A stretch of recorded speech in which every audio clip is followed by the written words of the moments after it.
thank you for your many blessings that we often take for granted. We come together tonight in freedom. Freedom from tyranny, genocide, persecution, violence, and starvation. Help us to never take these gifts for granted and to work to promote these freedoms for all people everywhere. We pray especially for the people of Afghanistan, those affected by the recent hurricane, and those impacted by COVID. As we approach the anniversary of the 9/11 attacks, we also remember the victims of that terrible day and their families. We ask you to provide them your comfort and healing and grant them the knowledge that their sacrifices will never be forgotten. We ask all this as one people, united in the cause of freedom. Amen. Amen.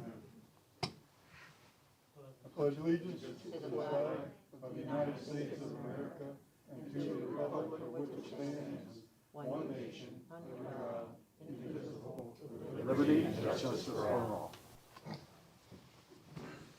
Nice book.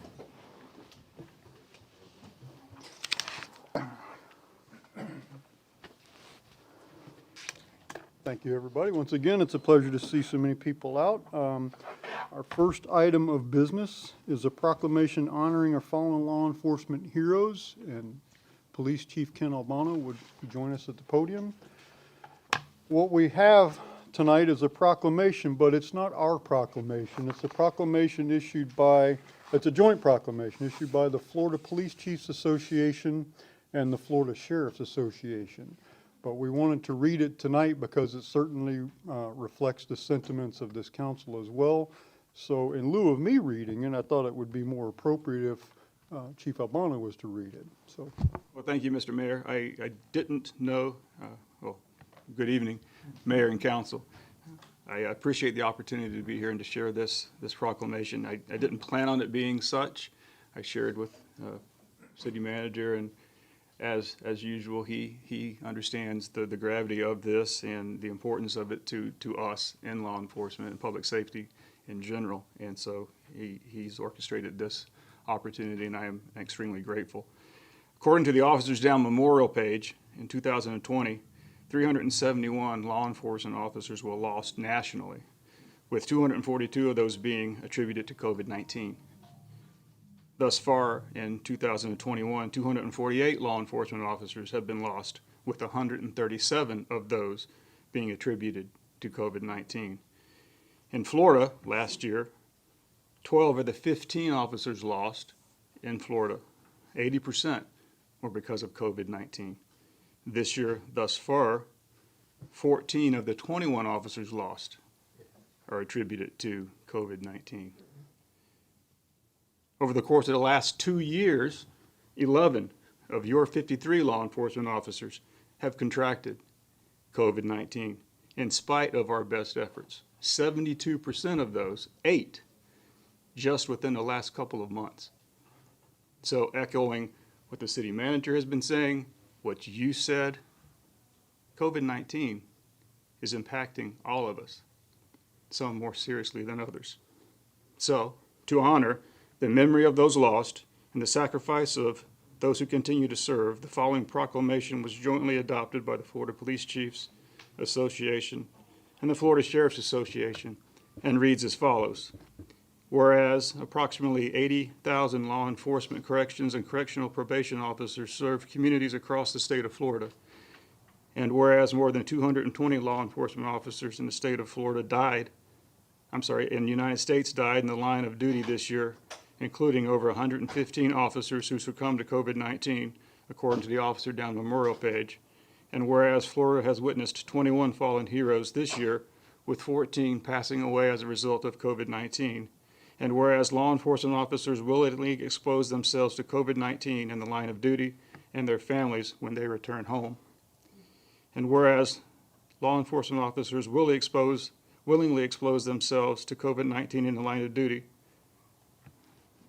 Florida Police Chiefs Association and Florida Sheriff's Association are grateful for the sacrifice of law enforcement officers who protect and serve.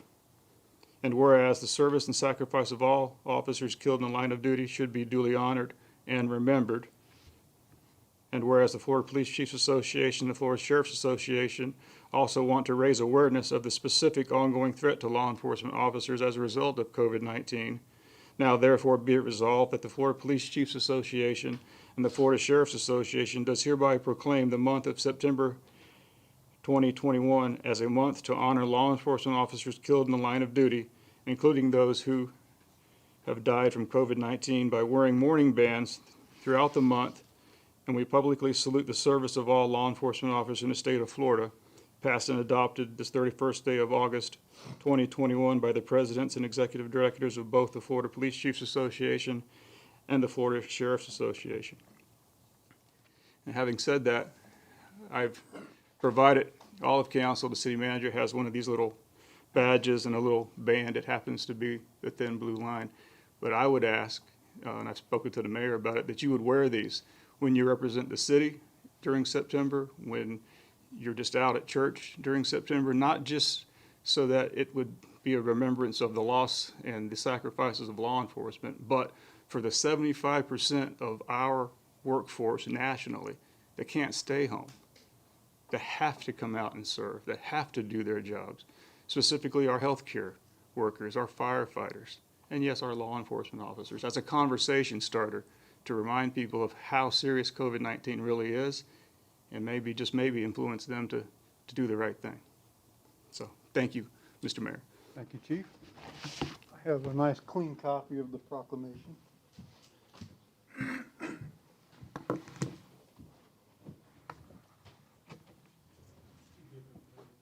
Yes.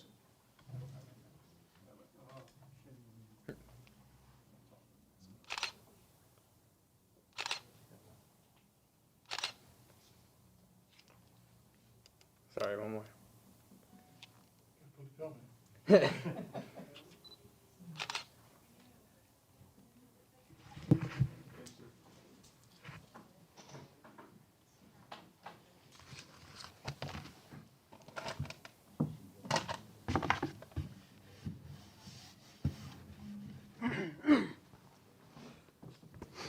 a brief comment on that, if you'll indulge me. I can't pick up the paper every morning or look on the news with, and this isn't confined to law enforcement, it just so happens we're talking about that, but every day there's another officer right here in the state of Florida that's died from COVID, and most of them are young, 30s, otherwise healthy, and almost all, well, all, period. I don't think there's been an exception to this. Every single one of them are unvaccinated. And so, you know, I know there's a culture in law enforcement and fire particularly with, I'm not sure I completely understand the resistance to the vaccine. I know that there are some people that say, well, the science was rushed through, you know, it's not tested. Other people say, oh, they're putting a microchip in you. Guys, they don't need to put a microchip in you. You're carrying it around in your pocket. So please, I've made this offer publicly several times. Please contact me. At least let me buy you a cup of coffee and explain to you how the science was not shortcutted and how the FDA was able to get that through as quickly as it was, and the reason, the way that happened. It's not, it's not a big conspiracy to get you vaccinated, and I don't want to preach to everybody, but this is, people are losing their lives over inaccurate information. So, very good, thank you. Next we have a presentation, I bet you, a little lighter here. Oh, a presentation about King High School's Homecoming 2021. We have Miss Arlene Castelli from the King High School principal, and our own Eddie Vance, King High School Alumni Organization. If you guys would like to come forward. Gwen Moore. I said Gwen Moore. I'm sorry, I got bad intel. See, just like the vaccine. I don't think she thinks she was going to talk. I'm sorry. Welcome. I'm sorry to have gotten that wrong, and welcome home, Mr. Vance. All right. Good evening, everyone. My name is Arlene Castelli, and I'm the very proud principal here at King High School. And I want to start off by thanking everyone with the City of Temple Terrace. You guys have been so wonderful to us over the years. Anytime you guys have your grants that you do, we make sure that we get some in, and almost always you guys are filling those grants. So we do want to thank you. That's a huge thing for us at the school. And just like the chief was just talking about COVID's affecting us as well, between our students, our teachers, our families. So whatever it takes, we need to try to get this thing under control so we can try to get back to some type of normalcy. So we came here this evening to talk about our homecoming. We are very proud at King High School. We have a very strong alumni association. And with that, we want to brag about King High School. We want people around us to know all the great things that we do. The school does great things. Our alumni association does great things. So every year, has it been about 5-6 years that we've done the parade? I think 5. 5 years we have done a parade, and it's a little tiny little parade that we do, and it's around the first fairway, sorry. Okay. At the first fairway at the country club, but they start up at the elementary school that's right there. We go around it, and then that's it. But it's just enough for our band to get out, our teams to get out, our clubs to get out, for us to get some recognition in Temple Terrace, and we're going to continue to do that. So we are doing that the week of October 7th, 8th, and 9th.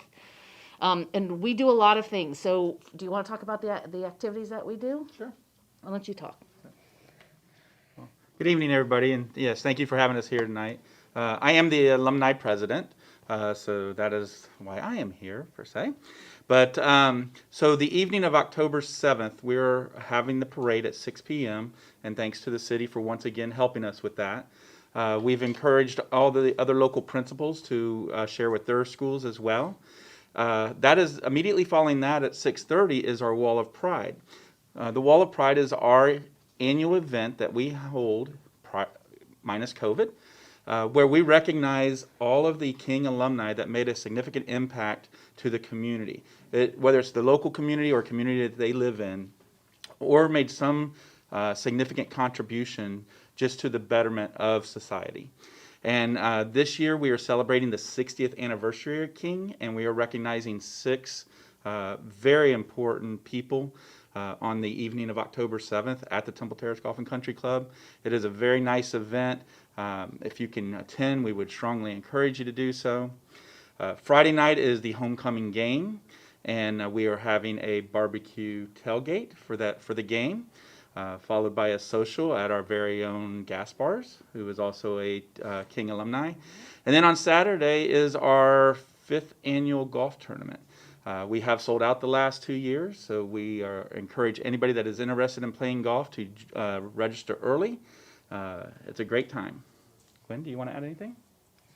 I would just say that we have 24 alumni who have received the Wall of Pride.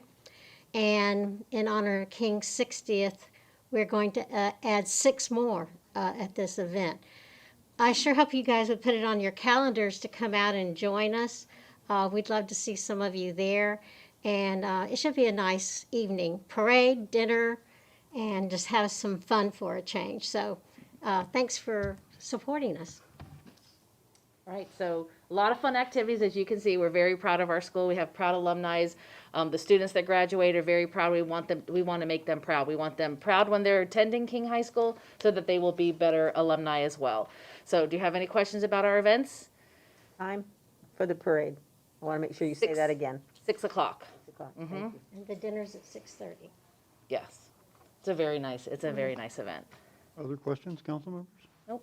Okay. Thank you for the thank you for support. your We time. appreciate it. Thank Well, you. appreciate you guys taking the time to come and share that with us.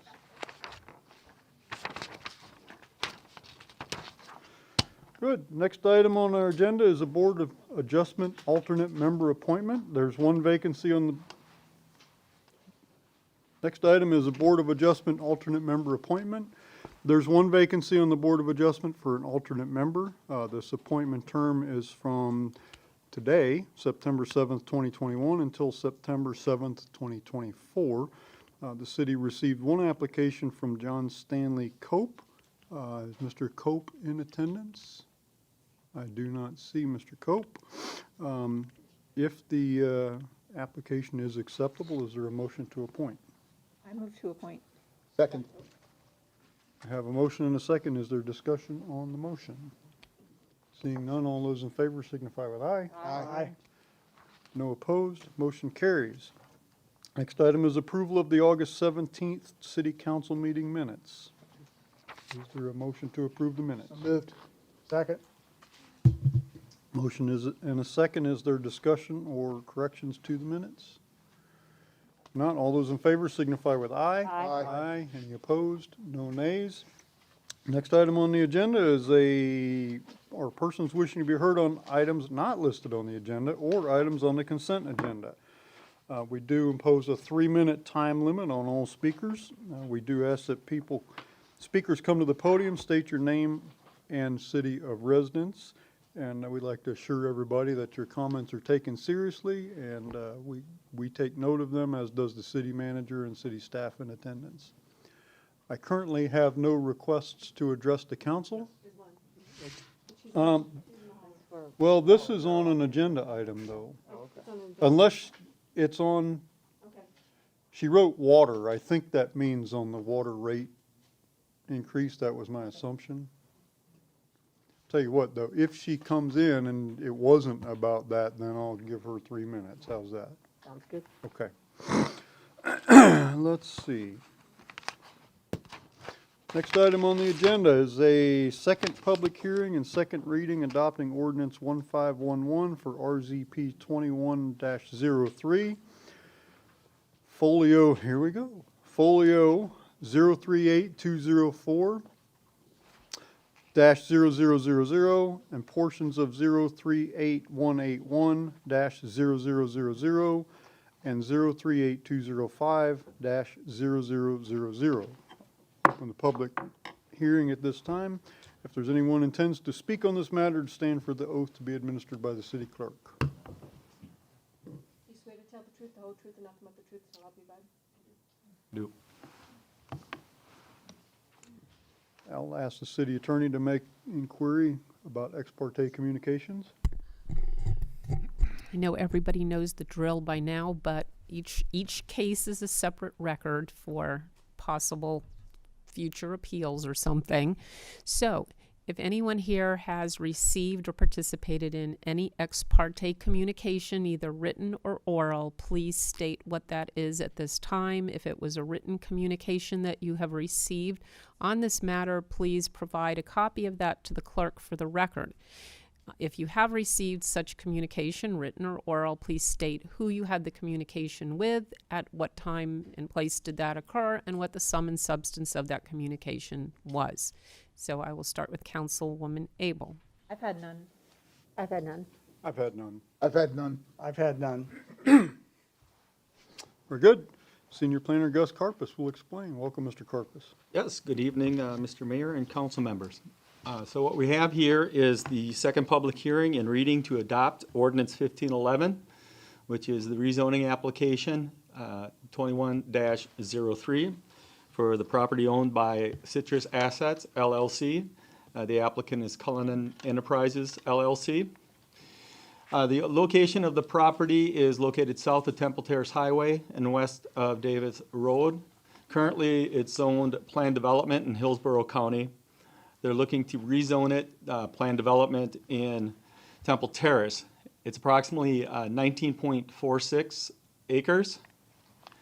And again, this is the property that was currently annexed into the city from the county, total of 49.5 acres.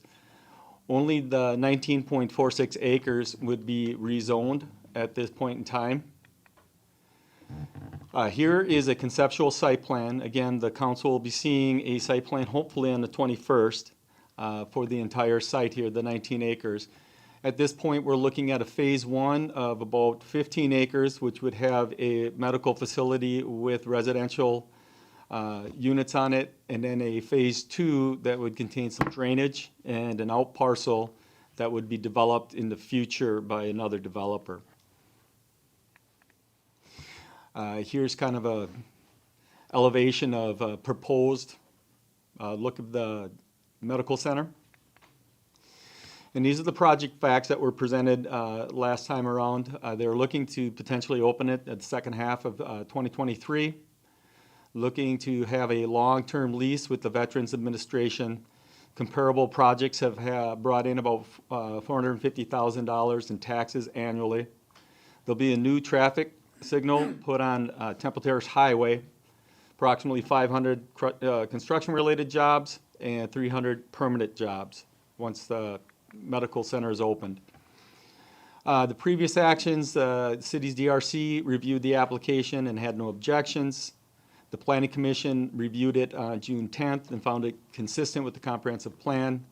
And the City Council looked at this at their last meeting and approved the first reading of Ordinance 1511 for the approval of the zoning reclassification. And then staff does recommend approval of the second reading for changing the zoning classification for the 19.46 acres from planned development Hillsborough County to planned development Temple Terrace for the folios listed up there for that property owned by Citrus Assets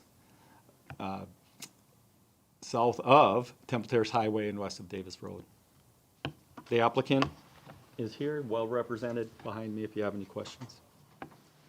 Applicant have anything to add? Welcome. Good evening, Cammie Corbett with the law firm of Hill, Ward, and Henderson. We don't have a separate presentation. We do have representatives from Cullinan here, as well as Mike Yates, our transportation expert, if you have any questions. And out of respect for your time, we'll just reserve for any questions. Thank you, Mr. Corbin. Are there members of the public who wish to comment on this item? Seeing none, council member, questions for staff or of the applicant? Okay, seeing none, I will close the hearing and ask the city clerk to read the title of the ordinance. An ordinance of the City of Temple Terrace, Florida, rezoning 19.46 plus minus acres of Folio 038-204-0000 in portions of 038-181-0000 and 038-205-0000 located south of Temple Terrace Highway and west of Davis Road, from zoning classification Planned Development in Hillsborough County to Planned Development in Temple Terrace for RZP 21-03, providing for amendment to the official zoning map of the city, providing severability and effective date, and repealing all ordinances or parts of ordinances in conflict herewith. Good, thank you, Madam Clerk. Is there a motion to adopt ordinance 1511 on second reading? I move to approve, but I want to make sure that it says Davis Road and not David. It says west of David Road. So as long as the real ordinance says Davis, I'm good. Okay, Second. We have a motion to approve yes. and a second by Councilmember Schisler. Any discussion of the motion? Seeing none, all those in favor signify with aye. Aye. Any opposed? No nays. The ordinance is adopted. So, council members, I assumed incorrectly, we did have a request to speak on items not on the agenda. I assumed by the subject that it was on the water rate increase that's proposed, but apparently it is not. Okay. So with your indulgence, I would press ahead until we went to the next section, but that's a long stretch. So if it's all right with you, I'm going to allow Mrs. Fernandez her 3 minutes. Okay, welcome, Mrs. Fernandez. Good evening, council members. Sorry, I was running really late, so I just wrote water. The reason I'm here is I wanted to ask you about, City of Tampa has a project that they are discussing, and it is to treat wastewater and inject it into the aquifer. And I didn't know, since City of Tampa often excludes Temple Terrace from conversations, if they had, in fact, notified the city and brought you all in, because our water comes from aquifer wells. And I don't know how this project would actually impact our water quality and our water services. So I just wanted to bring that to your attention and ask you if you've had a chance to be notified and if you're able to weigh in, and also ask you, I personally don't think it's a good idea. My 2 cents, there are enough surface water applications that you could use treated wastewater in place of potable water irrigation to not need to put treated wastewater into the aquifer. So that is the reason I wanted to just ask you all about it. Thank you. Thank you, Mrs. Fernandez. And, well, we're going to stay on the agenda, but just the short answer to that is yes, we are in the loop on that. And yes, we are connected, we're plugged in. Yeah. So next item on the agenda is a second public hearing and second reading adopting Ordinance 1508, amending Chapter 22, Article 6 of the Code, the City Code, Solid Waste Collection and Disposal. I'll open the public hearing, and Director of Public Works Operations and Maintenance, Ray LeBlanc, will explain. Good Welcome. evening, Mayor, Council. I'm here for the second reading of Ordinance 1508, amending Chapter 22, Article 6 of the Code of Ordinance for Solid Waste Collection and Disposal. The first reading on this item was on August 17, 2021. Staff recommends that we adopt the ordinance. I just got the mask on, Ray. Very good. Are there members of the public who wish to comment on this item? Man, a few words. Council member questions? No? Very good. In that case, I'll close the public hearing. That's the quickest presentation you ever gave. Wait till you get to the ordinance.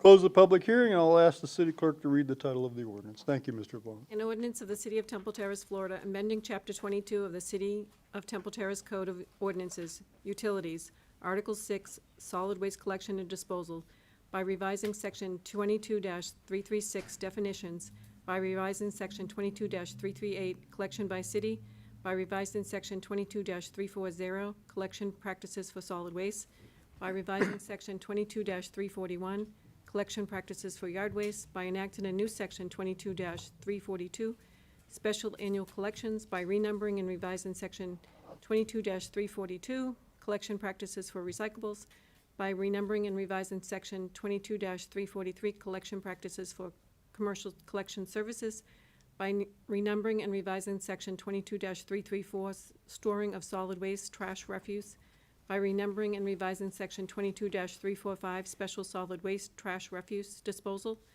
by renumbering Section 22-346 service by private hauler contractors, by enacting a new Section 22-348 shopping carts, shopping baskets, and related items, providing for authority to codify, providing for the repeal of ordinances or parts of ordinances in conflict herewith, providing severability, and providing an effective date. Thank you, Madam Clerk. Is there a motion to adopt Ordinance 1508 on second reading? Move to approve Ordinance 1508, amending Chapter 22, Article 6 of the Code, Solid Waste Collection and Disposal. Second. Motion is second by Councilmember Abel. Is there discussion on the motion? If not, all those in favor signify with aye. Aye. Any opposed, the nay sign? No nays? We're adopted. Thank you, Mr. LeBlanc. Thanks, everybody, for the time spent on this. Thank you. Next item on the agenda is a resolution approving a 4.1% adjustment to solid waste rates for residential and commercial services. Assistant Finance Director Jim Ingram will explain. Welcome, Mr. Ingram. Good evening, Mayor Ross. You get the pleasant job tonight, huh? Yeah. And council.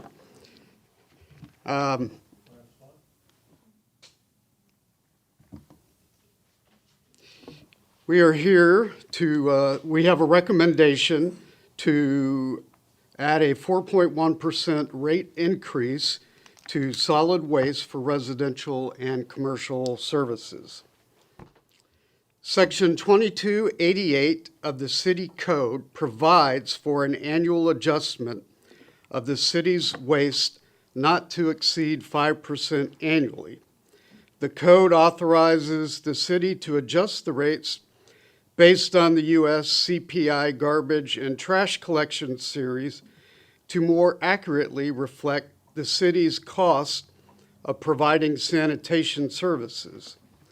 The U.S. CPI garbage and trash collection series currently reflect an average annual growth of 4.1% this year. After a review of the city's customer rates and fees for disposal costs by the city staff, a rate increase of 4.1% has been recommended and factored into the fiscal year 2022 budget. Effective with the billing cycle on or after October 1st, 2021, the solid waste rates will be as follows. Increase the residential curbside collection rate from $27.10 to $28.21 per month. Increase the qualifying senior exemption residential curbside collection rate from $17.29 to $18 per month. Increase the commercial collection rates based on the trash or garbage cans from $27.10 to $28.21 per month. Increase the commercial dumpster container collection rates based on the size of the container and the frequency of the pickup each week from $63.47 at the lowest to $66.07.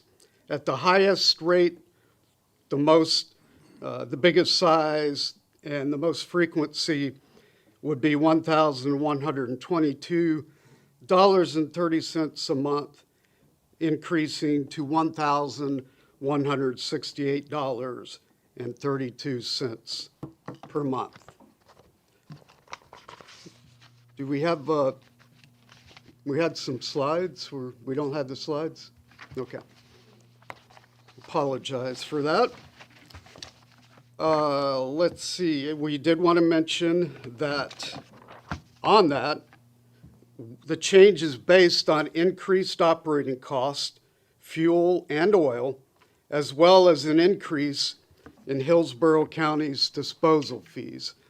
The tipping fees are the disposal is based on tonnage, and we're getting hit, the city is getting hit with a 15% increase in that this year, from around $61 per ton to $70.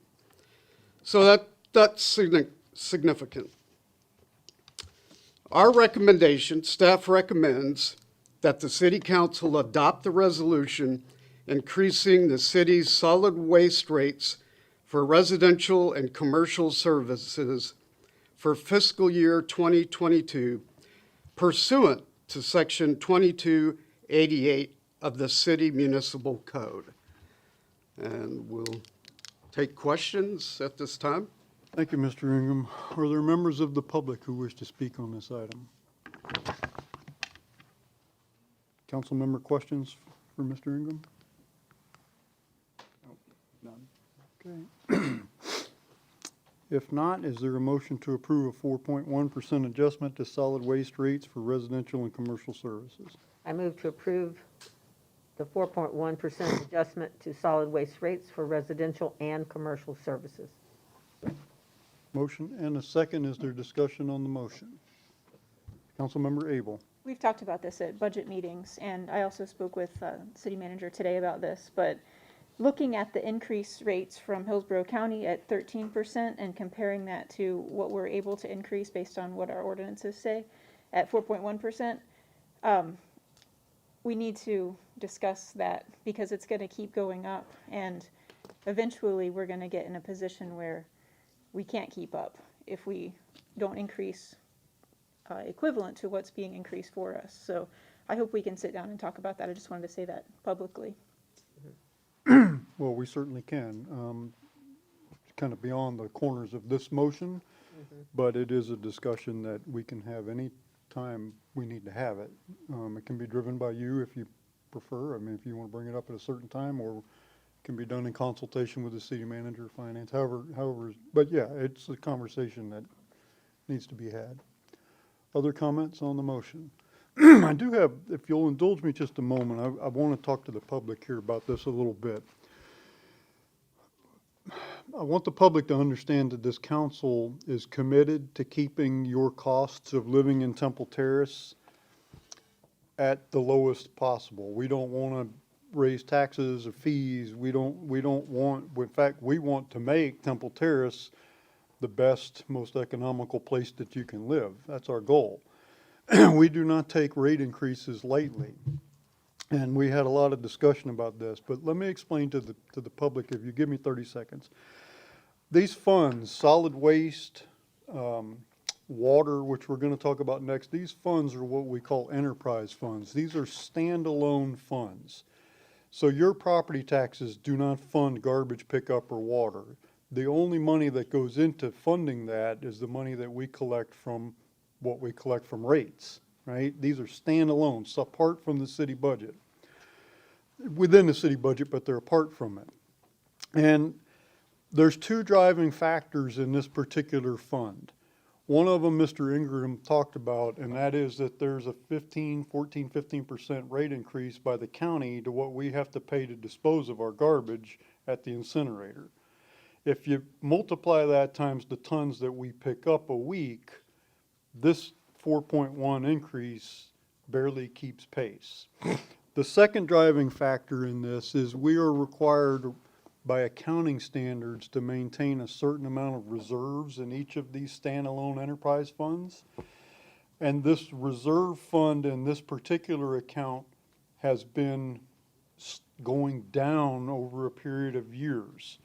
And we're at the point where if it continues to go down, we're going to be below the accounting standards of what we're supposed to maintain in this fund. So we have to reverse that trend and start growing that reserve fund. This 4.1% increase, as Councilmember Abel correctly pointed out, probably does not go far enough to do both of these things, at least not to the extent that we need over a 3 to 5 year period. So I just don't want you to think that we're taking these rate increases lightly, that we just willy-nilly increase your costs. We do not. Ladies and gentlemen, we have put this under the microscope, and there's just no other way to do it. And I'd like to tell you, this is the last time we're going to do this for a long time, but I can't tell you that because this 4.1 is probably not going to do the trick. We're probably going to be back at this next year. So, long-winded comment on the motion. I apologize. I just trying to head off some misinformation. So. Any other comments on the motion? If not, all those in favor signify with aye. Aye. Aye. Any opposed? No nays. Next item is a resolution approving a 3.4% adjustment to the rates for water, irrigation, and wastewater services. Assistant Finance Director Jim Ingram is back to explain this one. Yes. Section 2256 of the City Code provides for an annual adjustment of the city's water, irrigation, and wastewater rates not to exceed 5%. The amended code authorizes the city to annually adjust the rates based on the U.S. CPI water and sewer maintenance series to more accurately reflect the city's cost of providing water, irrigation, and wastewater services. The U.S. CPI water and sewer maintenance series currently reflects an average annual growth of 3.4%. After a review of the city's customer rates and fees for water, irrigation, and wastewater by city staff, a rate increase of 3.4% has been recommended and factored into the fiscal year 2021-2022 budget. Effective with the billing cycle on or after October 1st, 2021, the water, irrigation, and wastewater rates will be as follows. Increase the water consumption rate from 2.09 to $2.16 per 1,000 gallons up to 8,000 gallons. Increase the water irrigation rate over 8,000 gallons per month from $3.48 to $3.60. Increase the wastewater rate from $10.02 to $10.36 per 1,000 gallons. Now, we have a lot of different scenarios. People have different volumes of consumption, but a typical average consumption of 6,000 gallons per month is around 83, would not, currently amounts to around $83. And with the increase, you would be paying around $2.50 per month. Staff recommends that the City Council adopt the resolution increasing the city's water and wastewater rates for residential and commercial services for fiscal year 2022 pursuant to Section 2256 of the City Municipal Code. And just one additional point on that, we are also getting hit an increase from the city of Tampa.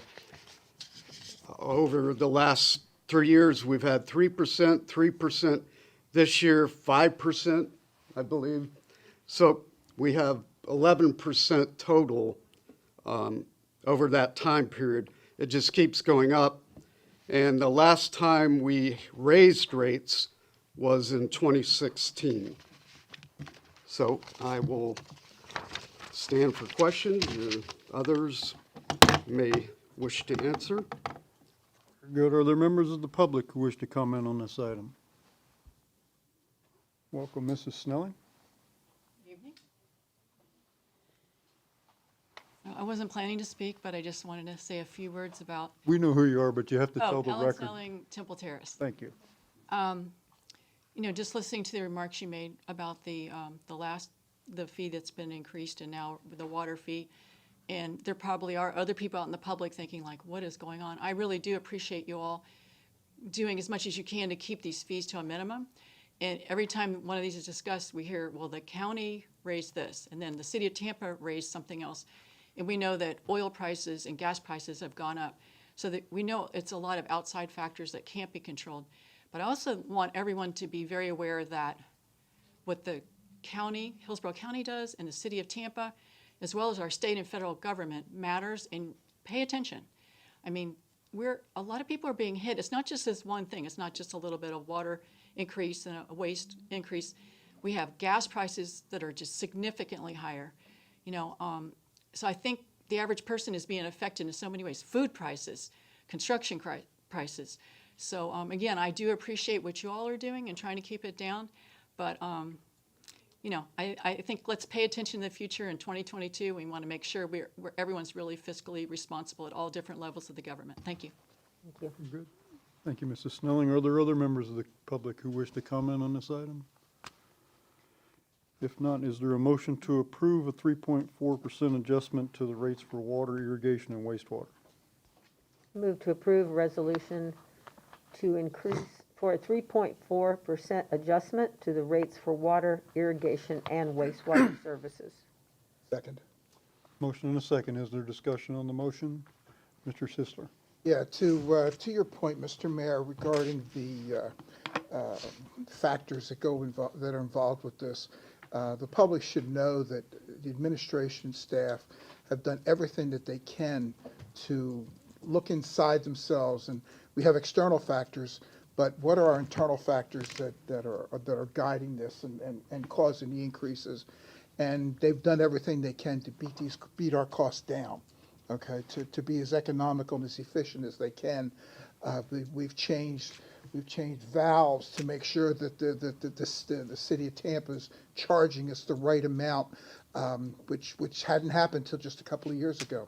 So they're doing everything that they possibly can to make sure that the expenses that we're generating are as cost effective as they can, so that when you deal with the external issues, the tipping fees, the water processing fees from the county, gasoline, this type of thing, they're doing everything they can to keep it low as they can, and still maintain the as you said, the escrow balance. I mean, the reserve balances that are mandated. And if it weren't, we'd be hitting for 5% every year. And it's a good deal. It's a shame, but we got to do it. That's all I have. Thank you, Mr. Sisler. Other comments on the motion? Just one thing for the public, everything I said before about the solid waste applies to this, with the exception that the primary driver of this rate increase is all of our wastewater gets pumped to the city of Tampa for treatment. We don't treat it ourselves.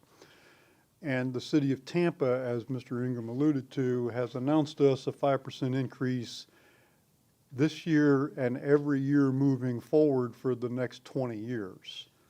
So we can anticipate future rate increases to try to keep pace with that. And if you do the math, 3.4% doesn't do it, right? We're lacking 1.6%. So to Councilmember Abel's point, we may have to come back to this. But the primary driver in this is the city of Tampa increase in the treatment of wastewater. And to be fair to the city of Tampa, there's no villain in this.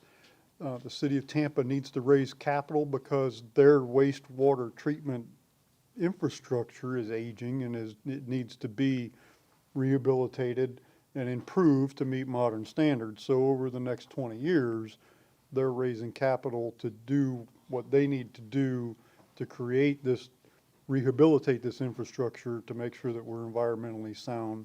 So there's no real villain in this. It's just the planets are aligned against us on this right now. So, okay. Any other comments on the motion? If not, all those in favor signify with aye. Aye. Any opposed? No nays. Unfortunately, ladies and gentlemen, the resolution passed. The next item is the first public hearing and first reading of Ordinance 1512, approving the fiscal year 2021-2022 tax levy.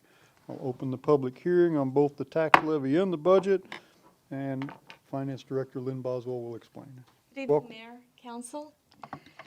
In accordance with the applicable provisions of the city charter and the Florida statutes, the City Council has scheduled today the first of two public hearings on the property tax millage levy. The first hearing is scheduled today, September 7, 2021, to solicit public comments on the proposed property tax millage levy prior to the adoption of the annual budget for the 21-22 fiscal year. The agenda has been structured to provide the council with the opportunity to comply with both city charter and Florida statutory requirements on the budget and tax levy. The council needs to convene a public hearing on the proposed property tax millage levy and make announcements at the public hearing prior to formal consideration of the attached resolution. The recommended property tax millage rate is 6.555 per $1,000 of assessed value, which is no change from the current fiscal year, the past few fiscal years. The recommended property tax millage rate of 6.555 is 0.3985 mils, or 6.47% higher than the rolled back rate of 6.1565.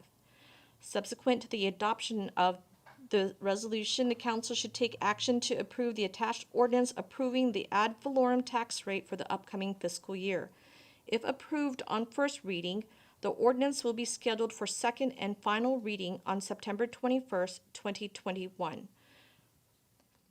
Recommendation is following the receipt of public comment on September 7, 2021. City Council should take action to approve the attached ordinance approving the ad valorem tax rate for the fiscal year 2021/2022. If approved on first reading, the ordinance will be scheduled for second and final reading on September 21st, 2021. I'm required to read that, I'm sorry. Very good. Thank you, Ms. Boswell. Are there members of the public who wish to comment on this item? Seeing none, council member questions? We've kind of talked this to death, didn't we? Okay, very good. I would now ask the city clerk to read the title of Ordinance 1512. An ordinance of the City of Temple Terrace, Florida, adopting a millage rate of 6.555 mils for fiscal year 2021 to 2022, said millage rate being 0.3985 mils, or 6.47% more than the rollback rate of 6.1565 mils, providing a severability clause and providing an effective date. Thank you, Madam Clerk. Is there a motion to approve Ordinance 1512 on first reading? Move to approve on first reading ordinance 1512, approving the fiscal year 2021 21-22 tax levy. Second. Motion and a second. City Attorney has a comment. I just wanted to make sure that, and let you know that according to Florida Statute Chapter 200, you need to take this vote by separate vote. You mean roll call vote? Okay, very good. Thank you. We do have a motion and a second. Is there discussion of the motion? If not, we'll start at that on the dais. Aye. I approve. Aye. Aye. Aye. The ordinance is unanimously passed on first reading. Ordinance will appear for a second reading and public hearing on September 21st, 2021. We will continue this same hearing and address first reading of Ordinance 1513, approving the fiscal year 2021-2022 annual budget. Finance Director Lynn Boswell will explain. In accordance with the applicable provisions of the city charter and the Florida statutes, the first of two public hearings has been scheduled for Tuesday, September 7th at 6 p.m. to solicit public comment on the annual budget for the upcoming 2021-2022 fiscal year. Notification of the public hearing was initially provided to all property owners in the Truth and Millage trim notices provided by the Property Appraiser's Office in mid-August. The recommended budget was presented to the City Council in a series of budget workshops to review and solicit adjustments to the allocations of the budget documents. The total city fiscal year 2021/2022 budget amounts to $79,559,496. A budget summary document is attached illustrating the total budget for the upcoming fiscal year. The proposed 2021/2022 budget reflects the following: no increase in the ad valorem tax rate of 6.555 mils from its current year of 6.555 mils, a 4.1% increase in commercial sanitation rates, 4.1% increase in single-family residential sanitation rates, 3.4% in water, sewer, and irrigation rates. $496,505 is in general fund capital programs. $1,281,722 is in community investment tax fund expenditures to include replacing public safety vehicles and equipment, building improvements for fire stations 1 and 2, pool and outdoor court at the family complex, and a museum for the library. $6,383,500 in needed utility system improvements, replacements, and vehicle replacements in the enterprise, and $300,000 to purchase commercial sanitation truck and containers. There's also $2,328,000 in street, sidewalk, bicycle trail, and drainage improvements. In accordance with the applicable provisions of the city charter and the Florida statutes, the City Council has scheduled the first of two public hearings on the fiscal year 2021-2022 annual budget. After the City Council solicits public comment on the proposed annual budget, the City Council should take action to approve the attached ordinance adopting the proposed budget. The second hearing and final reading of the ordinance will be held on September 21, 2021.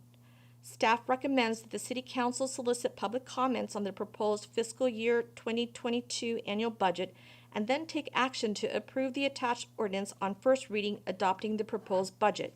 If approved on first reading, the ordinance will be scheduled for final reading on September 21, 2021. Very good. Thank you, Ms. Boswell. Are there members of the public who wish to comment on this item? Council member questions? I have a question. Go right ahead, madam. It pertains just to the semantics of how we're going to do a particular thing we agreed on. And I know that we've decided that we're giving all of our employees a 4% increase so a 5% increase in the budget, but 4% will go to the employees and 1% reserved to work on the succession problem. So my question is, and I don't know how do the different departments, you may have someone who is at level 1, but obviously their skill, they're coming up, but to move up to 2 is not the same as in a different department. So is that also a factor in how these will be applied. I was talking to someone who does not work for the city, and they were like, man, we went through this, and it was a big issue in our company. We really had to go through a big study. And so I thought, well, I don't know what we've gone through. And we had talked about that before. What, is this a process now? And do we know how long it will take before the monies are distributed? Those are just some questions that I had not thought of before. I think we unanimously approved Mr. Sischler's recommendation to give the city manager and his staff the first quarter Okay. to come up with this plan, because you're right, it's not easy. No, it's not easy. But I don't think he's gonna have the answer to that question tonight. Oh, no. Okay. Okay, and so I wanted to rehear that. Yeah. Thank you.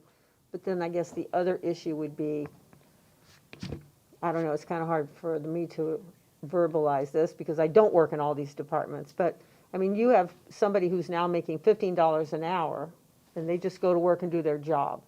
And then the person above them who manages 4 or 5 employees, but is not a director or even a different level. Maybe they're only making $15 now as well.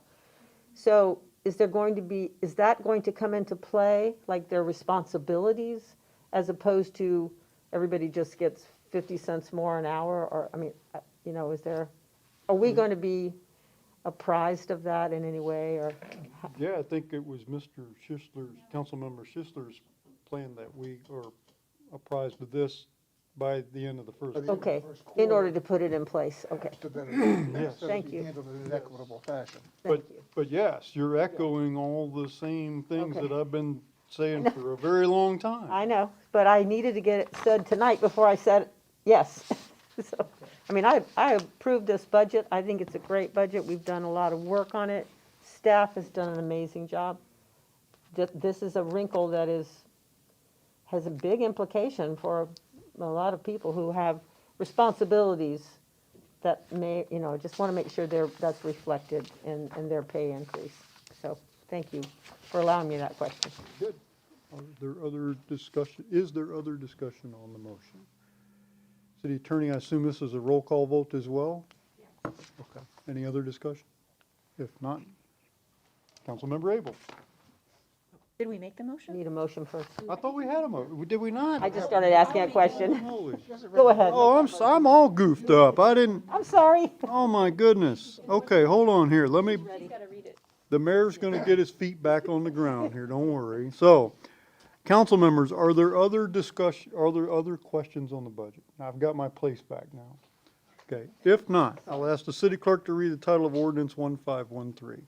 An ordinance of the City of Temple Terrace, Florida, adopting the final operating budget for the fiscal year beginning October 1st, 2021, and ending September 30th, 2022, and the capital improvement budget, giving notice of the public hearing thereon, authorizing the city manager to issue such instructions as are necessary to achieve and accomplish the service programs, authorizing the city manager or the finance director to transfer monies among the departments and programs within any fund, authorizing the city manager or finance director, upon receipt of a donation or grant, to appropriate said funds in the expenditure line of the program as requested by the donor grantor, providing a severability clause, effective date, and repealing all ordinances or parts of ordinances in conflict herewith.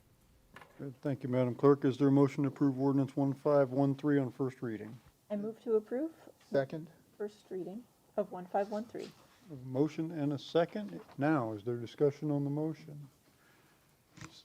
Mr. Sischler. Councilmember One Sischler. comment, and this really is for the other one, but it's general for Lynn. I know I did this last year, but when you come back next for the 21st reading, could you give a 30-second description of what the rollback means? We know, but we're kind of geeky about this, and I'm sure there's a lot of public that do not understand what the rollback means. But for not for this meeting, for the next one. Otherwise, I'm done. Other discussion on the motion? If not, Councilmember Abel, we'll start at your end. Aye. Aye. Aye. Aye. Aye. Unanimously passes. Ordinance 1513 is passed on first reading and will appear for second reading and public hearing on September the 21st, 2021. I'll now close this public hearing Next item on the agenda is a resolution awarding the St. Augustine and Live Oak Water Main Replacement Project, Phase 2 construction to Dallas Corporation. Public Works Director of Utilities, Troy Tinch, will explain. Welcome, Mr. Tinch. Thank you very much, Mr. Mayor. Appreciate everyone being here tonight. A little bit of a thin crowd in the back. Troy Tinch, Public Works Utilities Director. I'm here this evening to seek approval to award construction of Phase 2 of the St. Augustine and Live Oak Water Main Replacement Project to the Dallas One Corporation. In May of this year, we released an invitation to bid. Received 8 bids for this particular project. Dallas One came in at the lowest bid for the proposed work. We then did our due diligence, looked into Dallas One, made sure that they were a good, reliable corporation, which of course they are, and we're moving forward with that selection for this particular project. If I could have the slide pulled up for me, please, thank you. So what you can see here is the areas in red, the lines in red, those are all the rear easement locations for water lines. And this is very similar to Phase 1, where we, again, are going in, we're decommissioning those lines that are in the rear easements that are very hard to get to, very difficult for maintenance purposes. We're bringing those water lines out front. In addition, a lot of those lines that you see in red, a lot of those existing water mains, they are 4-inch. So we're going to a standardized 6-inch water main with all the proposed improvements. So that doesn't do anything to the pressure. I think a lot of people are always concerned about that. Am I going to see more pressure? Is this going to cause problems? No, but what you will see is an increase in volume. And so what that means for the folks in our firefighting department is when they are fighting a fire, they have that additional volume. So it does represent a life safety component. So that's obviously very, very important. But this is a generalized area. Again, this is Phase 2 of a 3-phase project. We hope to have Phase 3 rolled out this year, later this year, fiscal year. The fiscal year upcoming. I feel like we're already in fiscal year 22 with all the budget talks. So anyway, we're looking to move forward with this project and in hopes of, again, having anything budgeted and ready to go for Phase 3. So that said, staff recommends City Council approve the expenditure of $729,966.45 to the Dallas One Corporation for the construction of Phase 2 of the St. Augustine and Live Oak Water Main Replacement Project to be paid from account number 410-192-533.63-32. I'll stand for questions if any. Thank you, Mr. Tinch. Are there members of the public who wish to comment on this item? Seeing none, council member questions for Mr. Tinch? Councilmember Chambers. Thank you. A question, when you abandon the current water lines, you just leave them alone? You don't do anything but maybe cap them? The 6-inch lines, we try grout, what they call grout fill. So it's a type of flowable fill material, looks almost like liquid sand that we pump into those lines so we don't leave those voids in those backyards.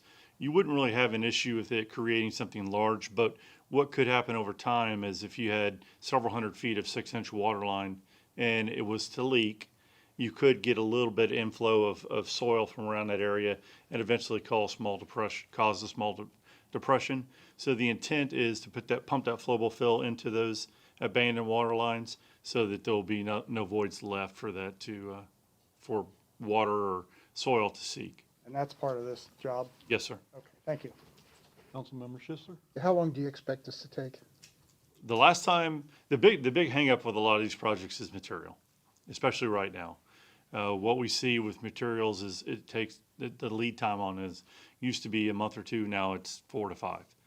So I would think we would see actual construction period, probably a month and a half, maybe 2 months at most. That's about how long it took us to get through Phase 1. But it probably won't actually start turning dirt for several months, probably the first part of next year, before we actually see someone out there turning dirt, if you will. Okay, all right, so they'll tear up the yards then. That's right. And of course, as with last time, there's money in here for the reestablishment of all those lawns. Any damage that's done, all that will be reestablished. Thank you. Other questions from Mr. Tinch? Very good. If not, is there a motion awarding the St. Augustine and Live Oak Water Main Replacement Project Phase 2 to Dallas One Corporation? Move to approve. Second. Motion by Councilmember Chambers, second by Councilmember Schuster. Councilmember discussion on the motion? If not, all those in favor signify with aye. Aye. Aye. Any opposed? No nays. Resolution passes. Next item is a resolution awarding the St. Augustine and Live Oak Water Main Replacement Project Phase 2 Construction, Engineering, Administration Services to CPH Inc. Public Works Director of Utilities, Troy Tinch will explain. Good evening again. Your Honorable Mayor, City Council, Troy Tinch, Public Works Utilities Director. I'm here this evening to seek approval to award construction, engineering, and oversight for Phase 2 of the St. Augustine Water Main Replacement Project to CPH Incorporated. CPH Inc. is the engineer of record for this project. They designed it. It's very commonplace for us to bring in the engineer of record during the construction phase to assist with oversight of the project, to assist with any shop drawings that may come in, any potential changes, field changes that needed to be made, that would need to be made. We've done this on multiple other projects. We did this most recently with SA, if you'll recall. We brought in Kimley Horn to provide construction oversight. It's very commonplace for us to do that. Helps augment our staff to fill those kind of gaps that we don't necessarily have currently with our staffing. So that said, staff recommends the City Council approve the expenditure of $39,967.96 to CPH Inc.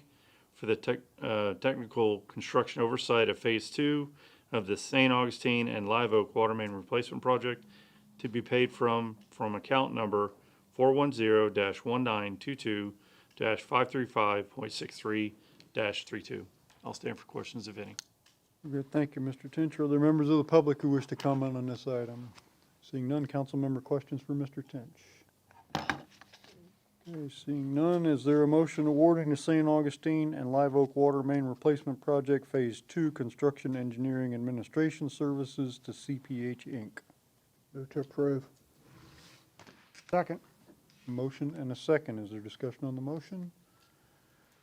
Seeing none, all those in favor signify with aye. Aye. All those opposed with nay. Motion passes. Resolution is adopted. Thank you, Mr. Tinch. Next item on the agenda is a resolution approving the Southwest Florida Water Management District License Agreement for the new Treetops Sanitary Sewer Force Main Alignment. Once again, Public Works Director of Utilities, Troy Tinch will explain. Well, good evening again, Your Honorable Mayor, City Council. Maybe I'll put my glasses on. I look like a different person now.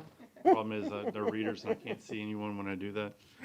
So we're here this evening to seek approval to approve a license agreement for a proposed project along the Harney Bypass Canal. This project's actually associated with the next resolution that I'll be presenting for construction. In general, what we're looking to do is enter into a license agreement with the Water Management District to allow for the construction of a new force main. If I could have there we go, thank you so much. So the area in red that you can see on the screen, that is the proposed realignment of the force main from lift station Treetops to west to Master Lift Station SB. And as you can see, its previous route took it very circuitously through the Riverdale subdivision. Well, over time, that route and that pipe, that force main, which is always under pressure, has started to fail on numerous occasions. And since we were going in, or will be proposing to go in, I should say, and rehab Treetops Lift Station, we thought maybe this is a good time to look at that alignment and maybe see if there was something maybe a little more direct. So we did indeed do that. We found a more direct route to the Master Lift Station.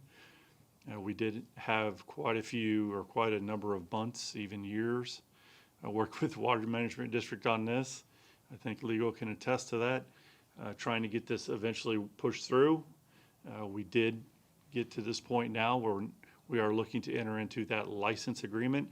And a license agreement is a fancy name for an easement, if you will, that will be granted to the city more or less in perpetuity as long as the pipe is there and we have a need, that agreement will be in place. So that said, staff recommends the city council approve the execution of a license agreement with the Southwest Florida Water Management District for the construction of the Treetops sanitary sewer force main. And I should note that there is no financial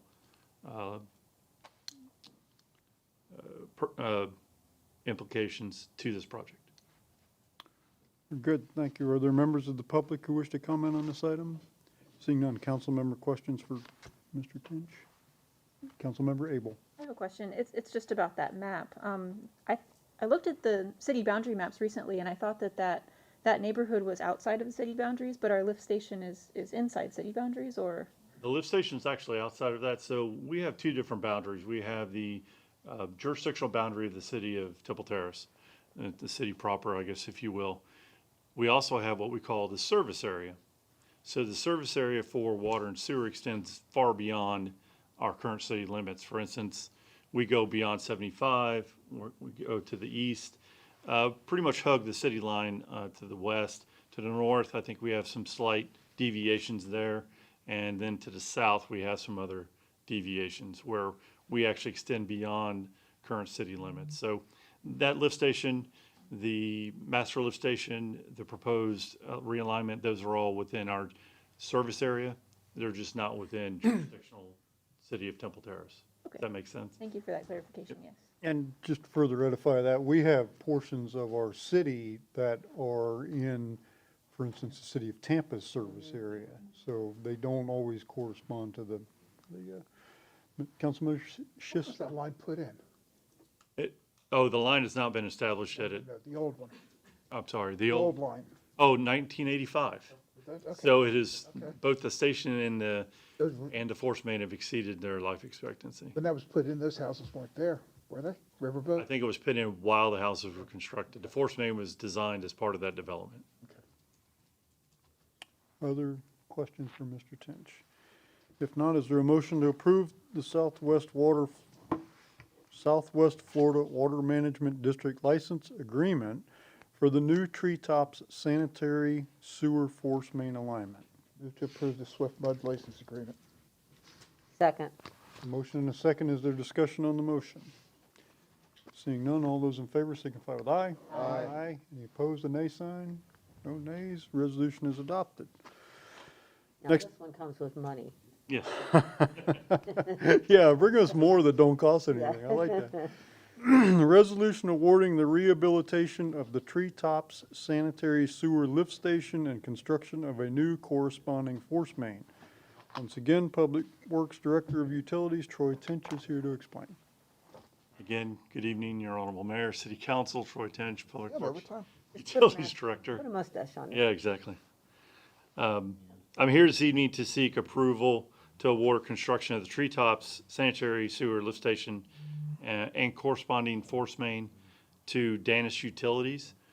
In July of this year, we advertised invitation to bid 21-010 and received 5 bids on this project. Danis Utility, of course, being the lowest. You may recognize that name. Are most currently working on SA, our master lift station, which I'm happy to tell you is online.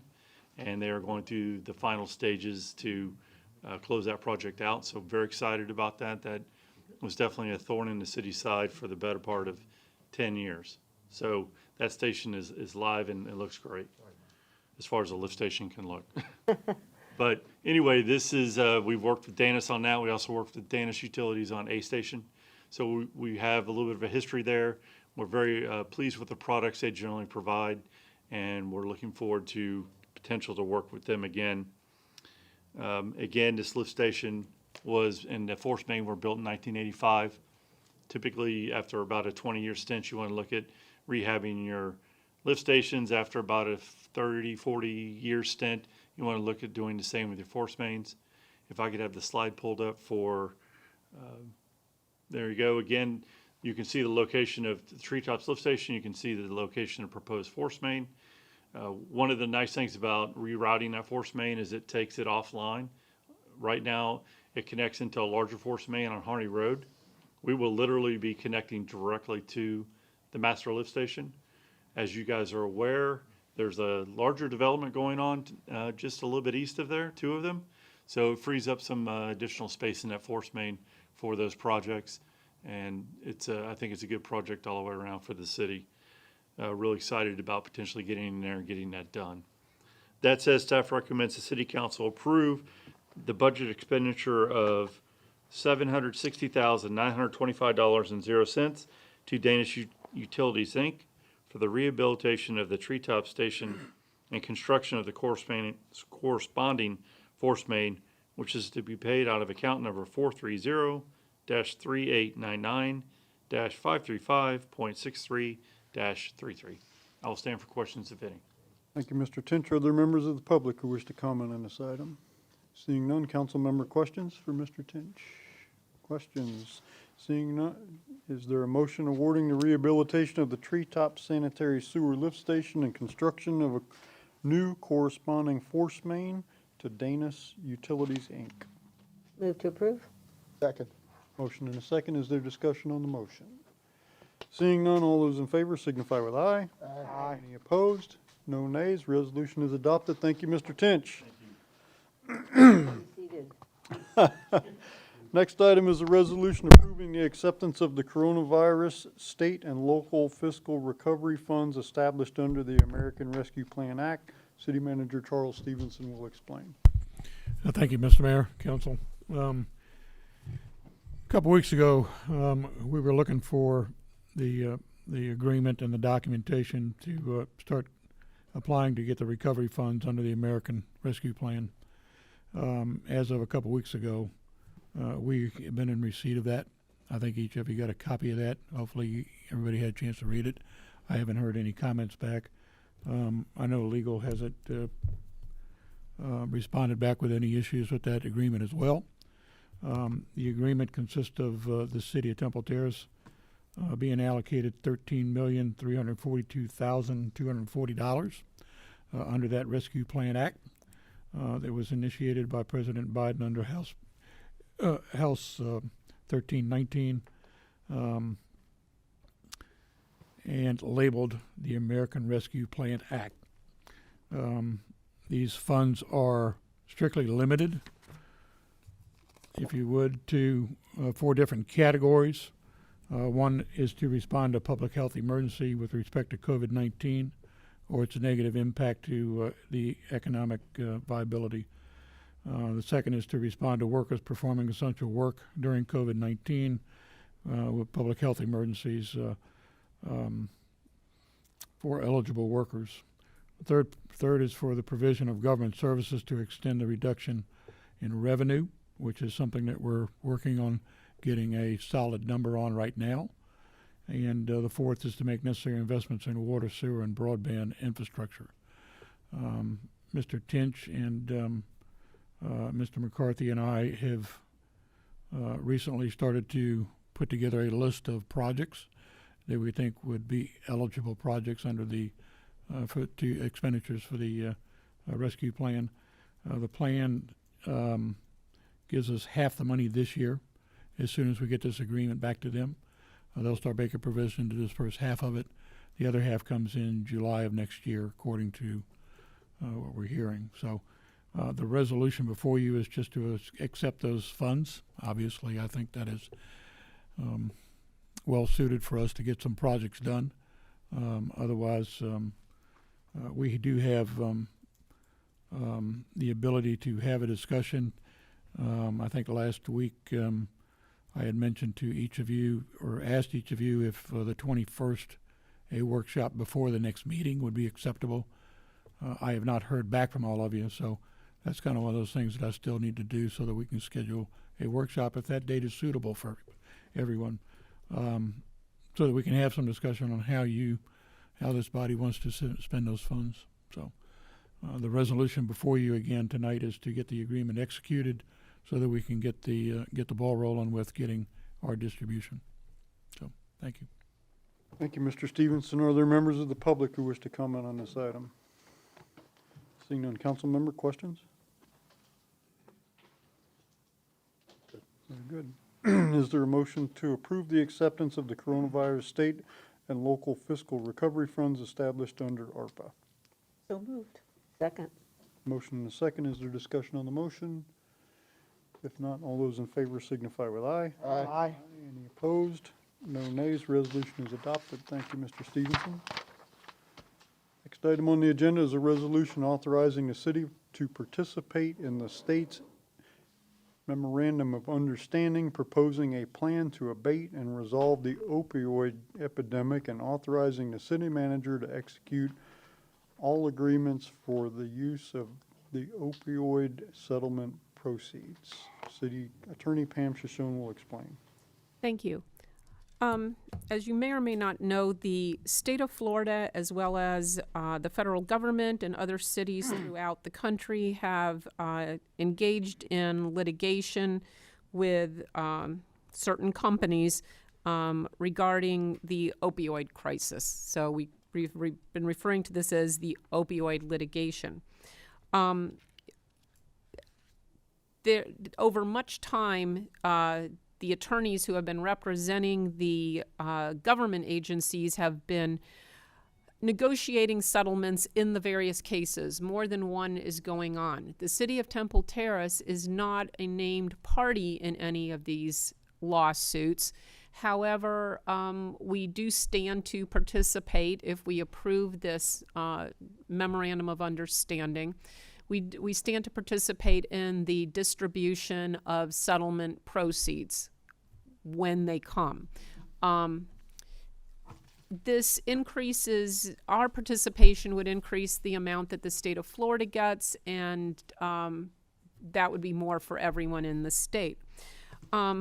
This is not something where we're going to see a great deal of money here. I believe there was a schedule that was attached to the memorandum of understanding that was in your background materials. It's a rather large document. The Plant City is also not a named participant in the litigation, but the Hillsborough County is, the city of Tampa is.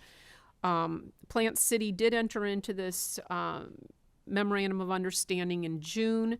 Hillsborough County's board, I believe, considered it on September the 1st. Let's see.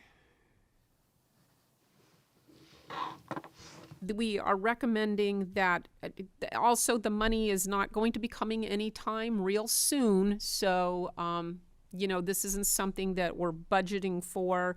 We're not sure when this is going to come in, but we are recommending that our council approve our participation in the MOU and authorize the city manager to execute this, as well as any other documents that come. The expenditure of the money is restricted, and it needs to be, and I believe, I'm not sure to date, the fire chief and the police chief have been provided with copies of this, and I believe that the fire chief already has plans for these funds when and if we get them. So. Thank you, Mr. Schoen. Are there members of the public who wish to comment on this? Welcome, Mrs. Snelling. Evening again, Ellen Snelling, Temple Terrace. This, I think, is great. I suggest you approve it. As you know, I'm the chair of the Hillsborough County Anti-Drug Alliance. I was at some of the meetings when they were talking about for the county to go through this lawsuit. These companies should have been sued for their participation in this epidemic. My brother died from an opioid overdose 5 years ago from fentanyl. So I would like to put, myself forward as, if you all do develop any kind of a task force where you want citizens' input on how to spend the money, specifically on prevention, because I know when I read through it's prevention and treatment, because I definitely have some ideas on how we can do better prevention in our schools, because an opioid or heroin fentanyl overdose, someone doesn't wake up and think, oh, I'm going to start using heroin and overdose. I mean, it starts a lot of times as a child dabbling in marijuana, alcohol, those kind of things. So the more we can do to keep our children off of all of those drugs, at least till age 18, the more we are able to prevent overdoses and deaths later on. Thank you. Thank you. I think I saw some other hands out here. Very good. Well, Good for the choice. record, are there other members of the public who wish to comment? Going once, going twice. Okay, council member questions. No. Questions for the city attorney? She answered all my questions. I do have one quick one. When the second part of this is authorizing city manager to execute all agreements, I assume that's kind of routine paperwork, but will we be, I say we as a council, will we be in the loop when these funds are received to approve the expenditure, discuss the expenditures before the expenditures are made? I don't believe that that is a requirement of this memorandum of understanding, but certainly now that we've heard you want to be, and the city manager has heard this too, obviously, that could be, that could certainly be done. So Give me a ballpark of how much money we're talking about. I don't think it's that much. I think it's under $30,000. So, and the money is to be paid over in one of the lawsuits. The payments are to be paid over a 10-year period, and in another one, they're to be paid over a 7-year period. That's why I said they are not coming soon or quickly. And let's see. And in the J&J proposed deal, the proposed deal is over in 18 years, and the amount paid varies depending on subdivision. We're a subdivision. Participation and whether other subdivisions file opioid-related litigation in the future. Okay. So chances are this council will not be here. We're going to get $19.99 a month for a while. So right. if Don't this spend it all in one place, something Chief. that, if this is something that you want a future council to be involved in, then I would say that we could add that to this resolution in hopes that that somebody follows through on that. Well, I'll defer to my colleagues. I was originally thinking that until you pointed out that this is going to be paid over so long. I mean, it's not going to be, whoever's sitting up here is going to be dealing with this I just don't see any point in that. I don't know about. It does. And before you vote on this, I did want to point out, as I was looking at it again, on the, let's see, 1, 2, 3, 4, 5. In the fifth whereas clause, in the version that's attached to the agenda, I see a typo in the first line. The words "sets forth" are there twice. So if in making the motion to approve, it would be to also amend this and make the correction. Then the clerk and I don't have to do it later and bring it back to you. Okay. Councilmember Schuster? I do have one thing. I realize that the money's going to come dribble in over whatever time frame, but I would like to, while I support whatever we do with this, encourage the chief of the fire chief and the police chief as they develop what they want to do to reach out to the community members, like Ms. Snelling with the drug prevention initiatives that are going on, to not necessarily coordinate, but get input. You know, I don't want to make it a requirement, but I think it's a very good opportunity for other community-driven organizations and initiatives to help coordinate and utilize this without, I don't want to bog the process down, but we have the offer, we have the expertise, and they can certainly participate and help out with that. That would be my only hope. And I don't want to make a part of the resolution a requirement, but that would be the hope of what I think that they could do going forward. Correct. I made a note to include Elling in any discussion that Ian comes up with, so we'll make sure that happens. And as far as bringing things to council, we'll certainly keep you abreast of what's going on with it. I really don't anticipate a whole lot of this, but I do know that my discussions with the fire chief, they're currently doing some of this now. Yeah. That would really just kind of be a reimbursement of some funds for programs that they already have in place. Yeah, we're not talking about enough money to put a lot of restrictions on this. Okay. Is there a motion authorizing the city to participate in the state's memorandum of understanding, proposing a plan to abate and resolve the opioid epidemic, and authorizing the city manager to execute all agreements for use of the opioid settlement proceeds? And please, in your motion, remember to include the Scribner's corrections that the city attorney mentioned. I move to approve the motion to authorize the city to participate and that the resolution be revised, corrected this evening. Second.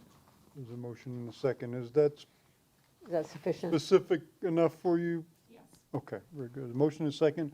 Is there discussion on the motion? Seeing none, all those in favor signify with aye. Aye. Aye. All opposed?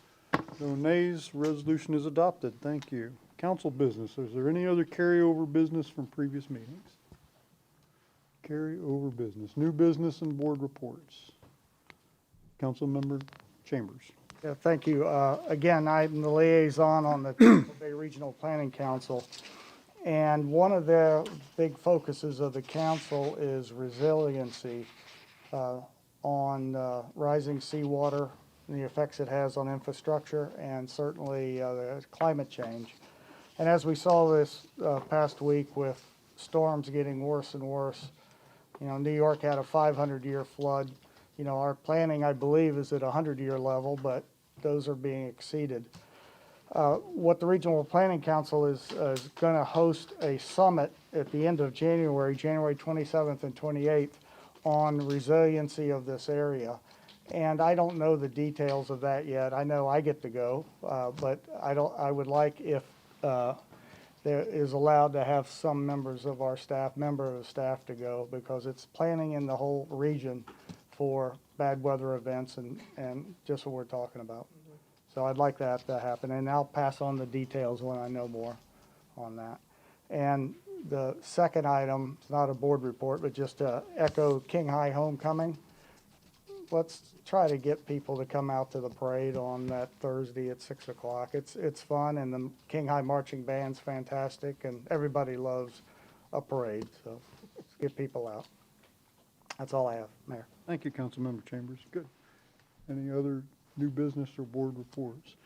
I have one thing, actually, one thing I need your guidance on here. Some time ago, recently, we have talked about our revising our lien reduction protocol, our process. And there, if you recall, the last conversation we had was because there was a petitioner in front of us who was a new owner, and he bought the place, and then construction costs soared, and there was a whole discussion on at the code board, and then again with us about that. And so there's a few things that I think, I told you I would come back to you, and I'm coming back to you. There's a few things that I think could be improved upon, and I've worked since that meeting a month or two ago with our legal staff and the city attorney and our chairman of the code board to try to come up with some ideas of how to streamline this. And there's a few things that we hope to accomplish. And one is, I think our process takes too long. It's just too cumbersome. I mean, people have to come, they have to go before the code board, which can take you over a month to get on there, depending on your timing. That can take over a month. Once you get the recommendation of the code board, then you have to come before the city council, which, depending on the timing, could take, again, another month. So there was a case not too long ago where people came, the petitioner, the property owner, came from Canada to make their case before the code board, thinking that that was it, only to find out at the end of the meeting that they would need to come back before the city council, which they couldn't afford to do. But they said, oh my gosh, I just paid all this money to come down here from Canada to make my case in front. So timeliness, I think we really, it's just slow. It takes forever. The second thing is some of the legal considerations is, and with no malice, the code board often ventures into, and the city council does too. We do it too. I do it. We all do it. We sometimes venture into criteria that we really shouldn't be. They're not legal criteria. We start asking stuff that this isn't something that we're supposed to even be considering. You know, what color are you going to paint the house kind of stuff. So we get into trouble with that. Number 3 is some jurisdictions, I've talked to some of our local counterparts in other cities, and some jurisdictions have what they call compliance agreements, which enables people like the previous petitioner that I referred to come to the city and determine ahead of time, before they buy a distressed property, what the city, if anything, what the city is willing to take as a reduced amount, and what are the conditions of that they would have to bring the property into compliance within X number of days from closing and those types of things. Right now, for anybody who buys a property, whether they're gonna live in it or sell it or rent it, it's a roll of the dice. You never know what the code board's gonna do or what the city council's gonna do. You don't know. So and that tends to discourage people from wanting to buy these distressed properties when they don't know what we're gonna do. And number 4 is the code board, by ordinance and state statute, is not allowed to stray into other debts that people might owe to the city. So they might come and petition for a lien reduction, and the code board starts asking, well, don't they owe us $2,000 in water bills? Well, the code board can't venture into that because it's beyond the scope of their authority by statute and ordinance. So there's a lot of things that I think could be repaired, and what I'd like to do is I'd like to propose to you that we revise our ordinance governing this process and take this settlement negotiation, which is really what it is. It's a settlement negotiation. They're making an offer and we're deciding whether we want to take their offer or counter offer or whatever the case may be. I'd like to take this and give it to our legal department to do this in collaboration with city manager and code compliance, right? Everybody's got to kind of get around the table and say, what do you think is fair on this thing? And give them the ability to do this in a more timely fashion, give them the ability to create compliance agreements so that people know when they buy distressed property what the city's willing to take and what they have to do. And if they don't do it, it reverts back to the original amount, just like it would now. But under our current code, they can't even apply until they buy the house and repair it. We won't even accept an application unless the property's been in compliance for 35 days. So for all these reasons, I would like to put before you at a future council meeting a proposed ordinance revision. Now, the reason you don't have it now is because I can't, and I wouldn't presume to even if I could, I can't give work direction to our staff to create this ordinance revision, which of course is going to take a little time for them to do that. But we have met, I say we, city attorney and I have met, we met together as a group with the city manager, the code board chairman to discuss these ideas, and right now there's consensus on this for a variety of reasons. And so there we are. I need to know what you want to do because I don't want to give them work direction. Now, you would, if you said, yeah, go ahead, there would be an ordinance which would appear for 2 readings, so we would have the opportunity to say, well, I don't like paragraph 2C, or, I mean, this isn't, I'm not asking you tonight to give carte blanche to something, so. Yes, Vice Mayor. So this compliance agreement would only apply to someone buying a distressed property or one that has a lien against it. Correct. This is no way changes any of the other situations that come before the board. The compliance agreement would apply to potential buyers of properties.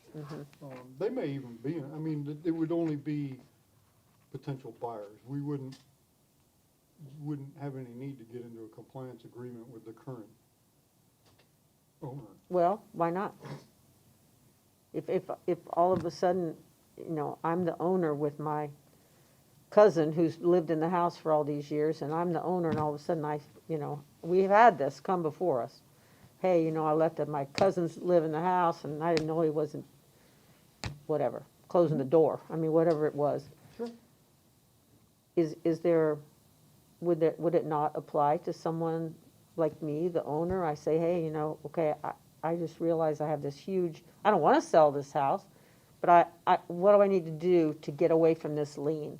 Would it not apply to the current Yeah, owner yeah, I as see well? what you're saying, sure, yeah, and I see what you're saying. Not Yes, just- we're getting at the same thing, yes. Okay. Yes. So, Yes. and that group then, once that happens, once you have that in your hand, the idea would be that you pay the bill, you do the work, and then you pay the bill, and you're done. We don't have to hear it, they don't have to go before anybody else. They've gone through this Yes, compliance. but you have to do the work.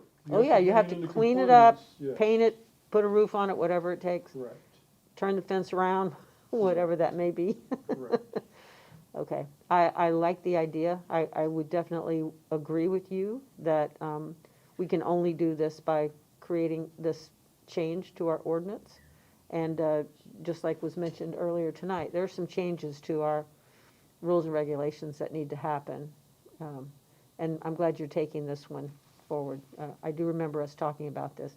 I mean, there are other issues in code that we probably need to address, but this is the one that continues to come before us. And, I do question the people who say, oh, I didn't know there was a lien. Like, how did you get the loan, That's really the wrong Yeah, question, yeah. though. I mean, it's Yeah, irrelevant. I know. The lien is there.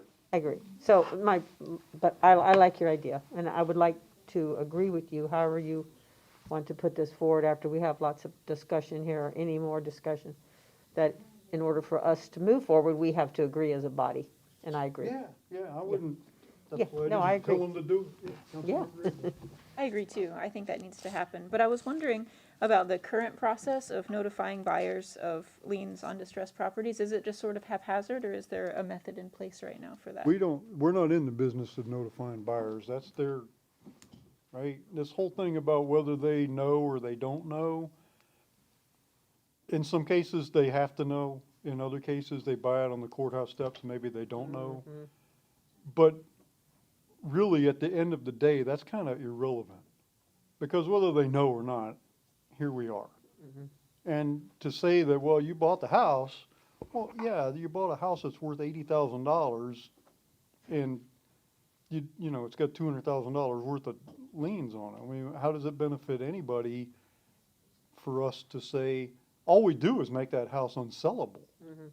If we don't, and how does that benefit the neighborhood or the city? So, Agreed. So help me understand the process that you're talking about, though. So in this instance of,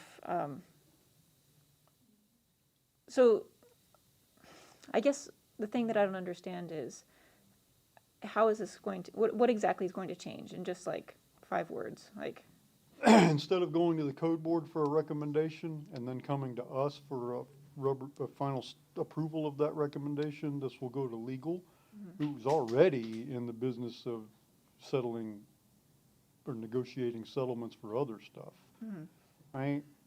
Legal will develop an amount that the city manager will concur with, or, it has to be in collaboration with the city manager. So we will get a quarterly report so that we have some oversight. If we're not happy with what's going on, we will know. But it will not come to us, because then we're right back where we started. We're slowing the process down, we're putting the politics back in it, so we'll take some of the benefits that we're trying to achieve will go away if we make it come to us each time. right, so the idea is to expedite the process and streamline the process. Expedite the process, make it more legally, what's the right word, legally? Consistent. Defensible, I guess would be a good word. Yeah. To create the idea of compliance agreements for potential buyers, and to be able to roll in other debt that they might owe the city, because the city attorney can incorporate that in the negotiations, the code board can't. So if they have outstanding fees for building permits, red tag, stop work orders, water, sewer, the code board can't, and they want to go to their meetings, and they're dying to ask these questions, and they can't. But she can. Got it. And she can say, well, I'll tell you what, you owe us $5,000 over there too, you owe us this money here, you haven't paid for your trash pickup. Let's talk about all of this in one, and let's erase all of this in one deal. Councilmember Chambers. I was going to say, I support the idea of assigning staff the workload. So that was your initial thing. And I support the concept, but I got to see the ordinance. Me too. Yep. Councilmember Sisler. So then are you saying that you would remove, this would overall remove the process of going to the code board for the lien reduction period? That's correct. I'm in favor of that. Okay, good. Okay.